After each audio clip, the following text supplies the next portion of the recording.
durmuş tok derdine der dilber. Taze yılın novuli fazla bahar dilber. Sen bir açılan novul men haridar dilber.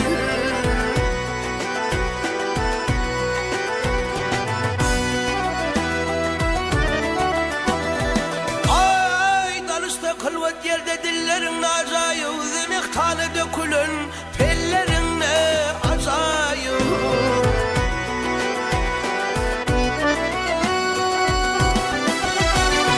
Ay bu sönnedik ince billerin ne acayip. Arıkmin ayrılman ballerin ne acayip.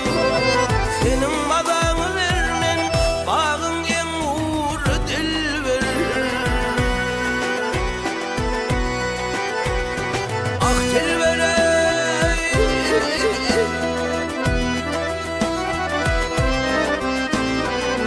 Hey.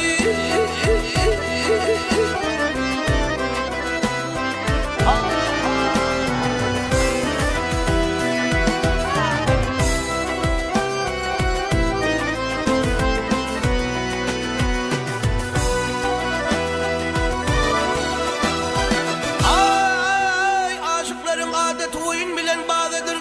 Köküne yetseler kerişme yoğun adedir.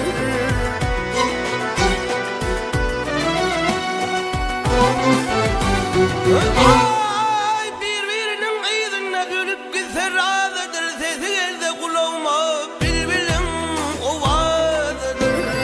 Yüze vurmen yüz kişi şalfa tutar dilber.